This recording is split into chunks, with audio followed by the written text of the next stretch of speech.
कौन है की सीरीज में आज भी एक खास शख्सियत पर बात होगी। आपको पता है बॉलीवुड के सुपरस्टार अक्षय कुमार की फिल्म केसरी 2 रिलीज हो चुकी है। इस फिल्म ने बॉक्स ऑफिस पर धमाल मचा रखा है। फिल्म में अक्षय कुमार के साथ आप देखेंगे तो आर माधवन और अनन्या पांडे आपको मुख्य भूमिका निभाते नजर आएंगे। अक्षय कुमार ने इस फिल्म में सर सी शंकरन नायर की भूमिका निभाई है। सर नायर की बात करें तो वो भारतीय इतिहास के उन गुमनाम नायकों में से एक हैं जिन्होंने ब्रिटिश हुकूमत की ईंट से ईंट बजाकर रख दी थी। तो आज चलिए उनके बारे में बताते हैं कि आखिरकार सर सी शंकरन नायर कौन है।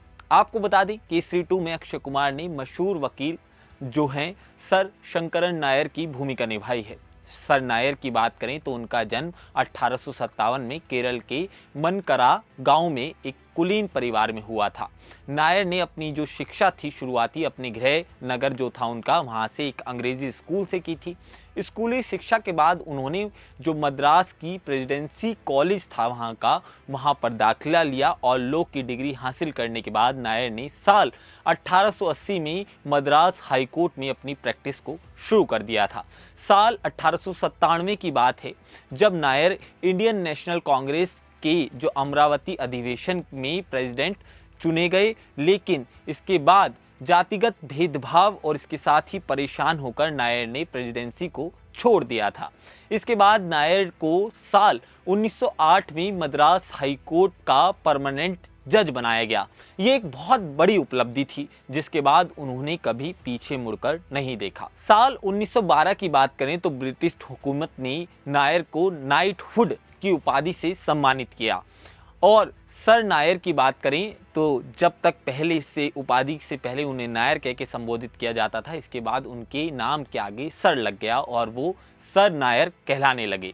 इतना ही नहीं, सी शंकरन नायर की जो शिक्षा मंत्री और इसके साथ ही वायसराय की जो कार्यकारिणी परिषद के एकमात्र जो भारतीय थे वो प्रतिनिधि थे, जो किसी भी भारतीय के लिए उस वक्त एक बहुत बड़ा सम्मान था। अपने करियर के सर्वोच्च जब शिखर पर थे वो, उसके बावजूद भी सर नायर ने देश के लिए अपना सब कुछ छोड़ दिया और इस्तीफा देकर जनरल डायर के खिलाफ जंग का ऐलान कर दिया और उनसे जंग लड़ने निकल पड़े। आपको याद होगा पंजाब के अमृतसर में जो जलियांवाला बाग है वहां पर लोग शांतिपूर्ण आंदोलन कर रहे थे। 13 अप्रैल 1919 की वो डरावनी रात कह लीजिए दिन था जब जनरल डायर ने उन पर गोलियां बरसाई थी और मासूमों का कत्लेआम किया था। इस क्रूर नरसंहार में हजारों से ज्यादा लोग मारे गए थे। ये खबर जब नायर तक पहुंची तो उन्होंने फौरन अपने पद से इस्तीफा दे दिया। सर नायर के इस्तीफे के बाद जो ब्रिटिश हुकूमत थी उन्हें बड़ा जोरदार झटका लगा, जिसके कारण पंजाब में मार्शल लॉ हटा दिया गया था। नायर ने डायर के खिलाफ केस भी फाइल किया और ये केस लगभग 5 हफ्तों तक चला और इसकी सुनवाई जो हुई वो लंदन की उच्च न्यायालय में चली थी। मामले की सुनवाई करने वाले न्यायाधीश खुद भारतीयता के खिलाफ थे। यह मामला 5 हफ्ते तक चला और अदालत के इतिहास में सबसे लंबा मामला ये बना उस वक्त का, क्योंकि मामले में सर्वसम्मति से कोई फैसला नहीं हुआ था। इसलिए नायर को 2 ऑप्शन दिए गए। पहला ऑप्शन था और डायर से माफी मांगना और दूसरा था कि नायर उन्हें 500 पाउंड दें। और उन्होंने जब नायर की बात आई तो उन्होंने अपना दूसरा ऑप्शन चुना। अक्षय कुमार की फिल्म केसरी 2 में भी आप इसी केस पर उसे आधारित देखेंगे।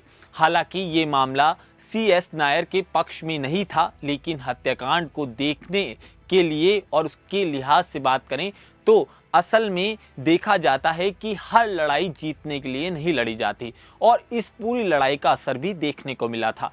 प्रेस सेंसेशनशिप और इसके साथ ही मार्शल लॉ के खात्मे से लेकर जलियांवाला बाग हत्याकांड की जांच तक ये साबित हो गया कि हर जंग जीतनी जरूरी नहीं, मगर हाँ लड़ने के लिए एक ताकत चाहिए और एक जिस बुद्धि से उस लड़ाई को लड़ा जाना चाहिए वो एक शौर्य की गाथा लिखती है। सर नायर ने भी उस वक्त कुछ ऐसा ही इतिहास लिखा। परिणाम स्वरूप जलियांवाला बाग हत्याकांड के जो ऑन रिकॉर्ड था वो आ पाया और जिसके बाद हर कोई उन्हें आज भी सलाम करता है। यूँ तो वो गुमनाम नायकों में से एक हैं, मगर जब जब हम इतिहास के पन्ने पलटते हैं, जब जब हमें सर नायर का नाम मिलता है और आज अक्षय कुमार की इस फिल्म में भी हमें उनकी शौर्य गाथा दिखाई देती है। आप उनकी कहानी के बारे में क्या कुछ और जानते हैं वो आप हमें कमेंट सेक्शन में ज़रूर बताइएगा। नमस्कार।